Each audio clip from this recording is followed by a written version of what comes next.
Pension 5-5 5.5 lakh रुपए एक MLA की आ रही है, तो कहाँ से देश कंगाल हो रहा है? अभी कहाँ आया होता तो यहाँ क्यों रो रहे होते, हम क्यों याचना कर रहे होते? घबरा रही है कि मेरा 14% पैसा जा रहा है, इसलिए सरकार वो एमएलसी बनता है एक पेंशन, एमएलए बनता है दूसरी पेंशन, दोबारा एमएलए बनता है तीसरी पेंशन। मंत्र पे और आपको यहाँ पर हम लोग दिखाते हैं, यहाँ पर जितना भी पब्लिक दिखाई दे रही है वही लोग हैं जो न्यू पेंशन स्कीम नहीं चाहते, ओल्ड पेंशन स्कीम चाहते हैं। तो ये लोग फिर से लगातार धरना प्रोटेस्ट कर करके फिर से इस बार पहुंच चुके हैं, फिर से जंतर मंतर पहुंचे हैं। क्या चाहते हैं ये लोग कि अभी न्यू पेंशन स्कीम में खुश हो जाइए, क्यों ओल्ड पेंशन के पीछे पड़े हुए हैं आप लोग? मैडम, पुरानी स्कीम में ही फायदा है, नई स्कीम तो एक छलावा है। नई स्कीम अगर पुरानी में देंगे तो देश बर्बाद हो जाएंगे। नहीं सर, ये तो कहने की बात है, ऐसा कुछ नहीं है। पुरानी स्कीम तो मैं बता रहा हूँ कुछ भी नहीं है, सब फायदा पुरानी स्कीम में ही है।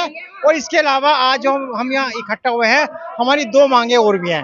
एक तो यह है कि नया वेतन आयोग गठित किया जाए, और तीसरी ये है कि हमारे दिल्ली सरकार के सरकारी स्कूलों में बहुत बड़ी संख्या में लगभग 25,000 के करीब गेस्ट टीचर हैं। हम ये चाहते हैं, हमारी मांग है कि उन्हें भी परमानेंट कर दिया जाए, गेस्ट टीचर को। अच्छा, यानी कि दो मांग और लेके आए। हाँ जी, हमारी मांग बढ़ गई, अब 3 मांग स्कीम तो आए नहीं, अब फिर से आएगी। हमारी सरकार से जो रिक्वेस्ट चल रही है, सरकार को एक ना एक दिन झुकना पड़ेगा, हमारी मांग माननी पड़ेगी। चुनाव से पहले वादा करते, हिमाचल में भी चुनाव सरकार बना लिए हैं, यही बोल के आपको लगता है 2024 में ये मुद्दा बनने वाली है? हाँ बिल्कुल, उम्मीद है ये मुद्दा बनेगा, अवश्य बनेगा। हो सकता है गवर्नमेंट पहले ही हमारी मांग को मान ले। इतना उम्मीद है मोदी सरकार? हाँ जी, बिल्कुल मोदी को उम्मीद है जी मुझे। इतना साल हो गए उनके आते हुए, अभी तक क्यों नहीं करे? नहीं, चुनाव से पहले कर देंगे मोदी जी, घोषणा कर देंगे। वही बीजेपी सरकार के सीएम ही कहते हैं अगर ये लागू करा जाए तो देश बर्बाद हो जाएगा। नहीं, ऐसा कुछ नहीं है। बाकी हमारे परवीन जी हैं।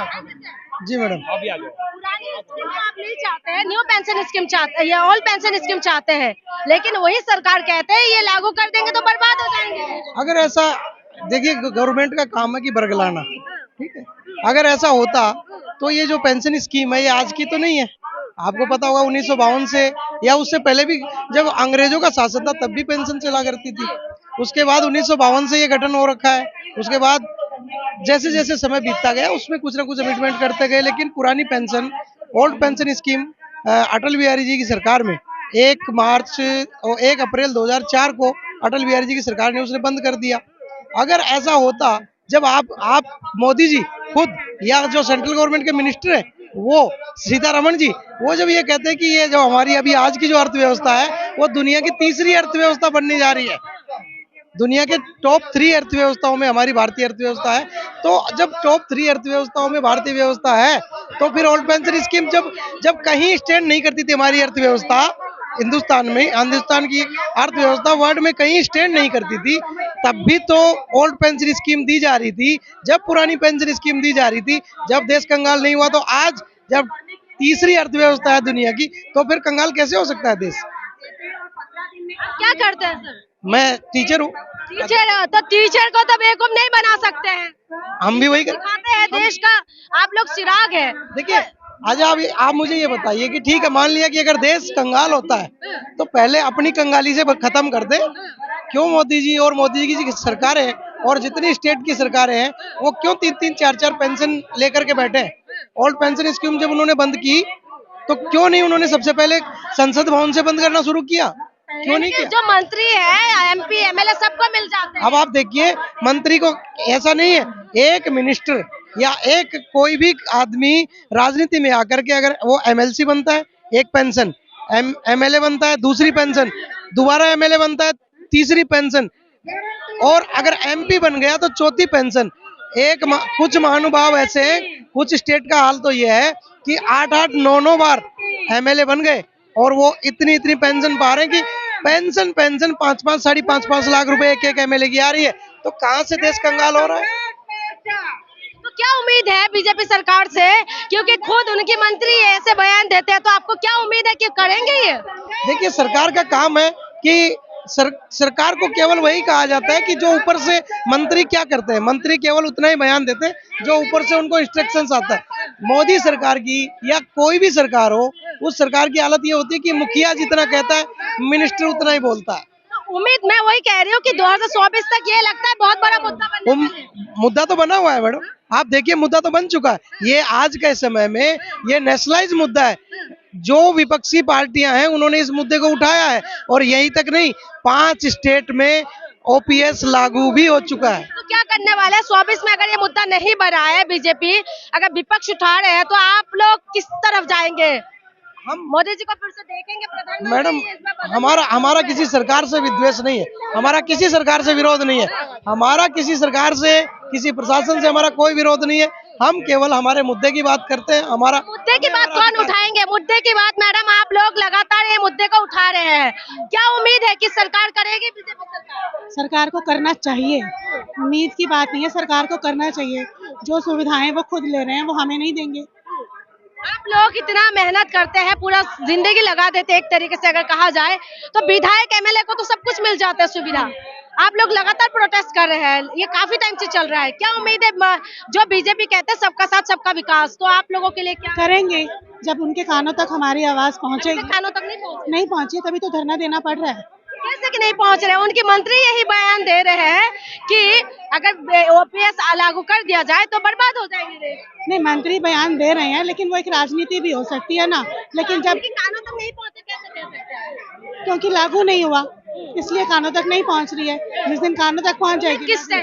सरकार से, मोदी सरकार से। हाँ बिल्कुल है। लेकिन विपक्ष इस मुद्दे को जोर शोर से उठा रहे हैं। विपक्ष का अपना काम है, वो अपनी राजनीति कर रहे हैं। हम राजनीति करने नहीं बैठे हैं, हम यहाँ पर अपनी अधिकार के लिए बैठे हैं।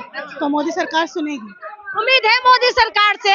जब उम्मीद है तो धरना क्यों दे रहे हैं? हमें उम्मीद है। मैं बीएल शर्मा, दिल्ली प्रदेश इप्सा उपाध्यक्ष, आपके सामने बताना चाह रहा हूं कि हमारे देश के प्रधानमंत्री बहुत यशस्वी हैं और अभी जो है हमारे देश के प्रधानमंत्री की वर्ल्ड रेटिंग भी बढ़ी है।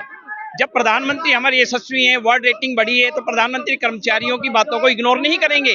हमें पूरी उम्मीद है कि हमारे देश के प्रधानमंत्री हमें ओल्ड पेंशन स्कीम 2024 से पहले दे देंगे। धरना एक माध्यम होता है अपनी आवाज को प्रधानमंत्री। ये तो बस जोर शोर से तो विपक्ष उठा रहे हैं, कांग्रेस उठा के हिमाचल में सरकार बना लिया है, राजस्थान में भी। मैडम, ये कोई राजनीतिक एजेंडा नहीं है, ना कोई विपक्ष का है। हमारे देश में इससे पहले 10 साल मनमोहन सिंह प्रधानमंत्री भी रह के जा चुके हैं। अगर उनके मन में यही टीस थी तो हमें दे सकते थे, परंतु कोई ये राजनीतिक मुद्दा नहीं है, कर्मचारियों का मुद्दा है। और अब कर्मचारी जाग गया है, और कर्मचारी जाग जाता है तो आपको पता है कर्मचारी की ताकत क्या होती है। और कर्मचारी जब अपनी ताकत पे आ जाता है तो कोई भी सरकार हो, वो सरकार मतलब जो है उसको कबूल करती है। 24 में क्या होने वाले हैं सर? नहीं बताएंगे, आप नहीं बोलेंगे। 2024 से पहले हम 2023 को अपना पेंशन वर्ष घोषित कर चुके हैं और 2023 में ही भी हम इस सरकार से जो है अपनी ओल्ड पेंशन स्कीम को लागू करवा लेंगे। मैडम, अभी आपको पता है कि ये पेंशन स्कीम क्या है, एनपीएस क्या है। इसमें 10% पैसा हमारा जा रहा है और 14% पैसा सरकार दे रही है। सरकार घबरा रही है कि मेरा 14% पैसा जा रहा है, इसलिए सरकार भी बड़ी मतलब जो है घबराई हुई है। लेकिन राज्य में तो पैसा देने के लिए राजी नहीं हो रहे हैं। पैसा क्रिएट करना पड़ता है, बजट बनाना पड़ता है। पैसा गया कहाँ, कौन खा गया? जब आप कोई योजना लागू करते हैं, हजारों करोड़ के, लाखों करोड़ के रोड बन सकते हैं, रोड बनाने वाले भूखे मरेंगे क्या? जब आप कोई योजना लागू करते हैं, कोई प्रोजेक्ट लागू करते हैं, उनको चलाएगा कौन? जब कर्मचारी दुखी रहेगा, चलाने वाला दुखी रहेगा। तो ये दुखी होने के क्या माने? मोदी जी तो कह रहे हैं सबका दुख दूर कर रहे हैं, कह रहे सबका साथ सबका विकास कर रहे हैं। बिल्कुल सही कह रहे हैं, वो कर रहे हैं, लेकिन वो हमसे भी तो आप पूछ रहे हो, तो हम बता तो रहे हैं कि अभी हमारे पास तक वो विकास नहीं आया। आप लोगों का दुख दूर नहीं। अभी कहाँ आया होता तो यहाँ क्यों रो रहे होते, हम क्यों याचना कर रहे होते? विपक्ष इस मुद्दे को जोर शोर से उठा रहे हैं। विपक्ष इसलिए उठा रहे हैं कि वो हमारे साथ हैं। वो चाहते हैं कि कर्मचारी अगर प्रसन्न रहेगा, कर्मचारी अगर खुशहाल रहेगा तो निश्चित तौर पर उनका भी लाभ होगा। और एक एक कर्मचारी नहीं, इस देश का एक एक नागरिक अगर प्रसन्न है, जैसे घर का कोई सदस्य दुखी है तो वो घर सुखी नहीं रह सकता, इस तरह इस देश का एक एक नागरिक अगर प्रसन्न है, क्या कर्मचारी नागरिक नहीं है? जब कर्मचारी नागरिक है तो उसको प्रसन्न होना चाहिए। और वो कोई आपसे ताजमहल नहीं मांग रहा, कोई आपसे लाल किला नहीं मांग रहा, वो केवल ये कह रहा है कि हमको बुढ़ापे का सहारा पेंशन दे दो। पेंशन में समस्या कहाँ है? जब एक विधायक 8 लाख पेंशन ले सकता है, एक सांसद 5-5 लाख पेंशन ले सकता है, तो हम तो हजारों में पेंशन मांग रहे हैं, और वो भी बुढ़ापे में। 60 साल के बाद आदमी रिटायर होता है, कितना जिंदा रहता है? 10 साल, 15 साल। 10 साल के हिसाब से अगर उसको पेंशन दी जाए सरकार 10 साल पेंशन दे तो कंगाल हो जाएगी। लेकिन वो तो कह रहे हैं, उनके मंत्री खुद बताते हैं कि अगर पेंशन लागू कर देगा तो देश बर्बाद हो जाएगी। उनको क्या, उनको तो मंत्री पढ़े लिखे कितने हैं पहले तो ये देखो आप, जो बता रहे हैं उनकी शिक्षा क्या है, वो इकोनॉमिक्स क्या जानते हैं। अच्छा, जब शिक्षा पे बात हुई सर, शिक्षा वाली एक बात ही कर लेते हो, मोदी जी की डिग्री पे बड़ी सवाल हो रहे हैं। मोदी जी की डिग्री पर सवाल करने वाले दिवालियापन के शिकार हैं।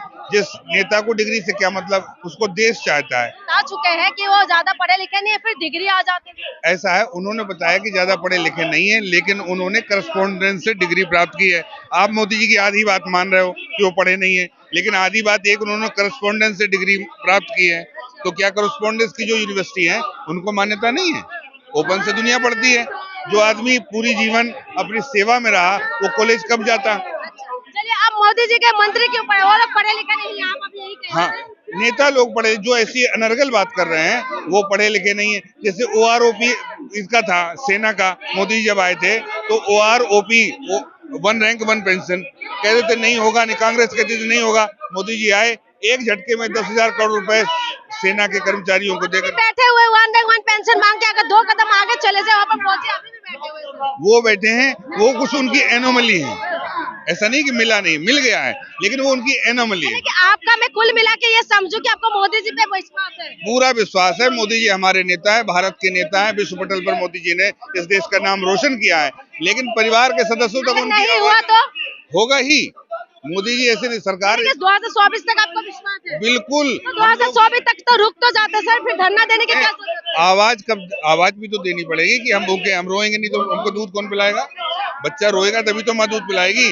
दूसरी बात यह है कि हमें मोदी जी पर पूरा विश्वास है। मोदी जी हमारे जननायक हैं, मोदी जी हमारे देश के प्रधानमंत्री हैं। हमको देंगे, पेंशन मिलेगी, 2024 में ही मिलेगी, इस विश्वास के साथ हम यहाँ। लेकिन इस मुद्दे को तो विपक्ष उठा रहे हैं। तो अब विपक्ष उठाए, कोई उठाए, हमारे हित में जो आ जाएगा हम उसके साथ हैं।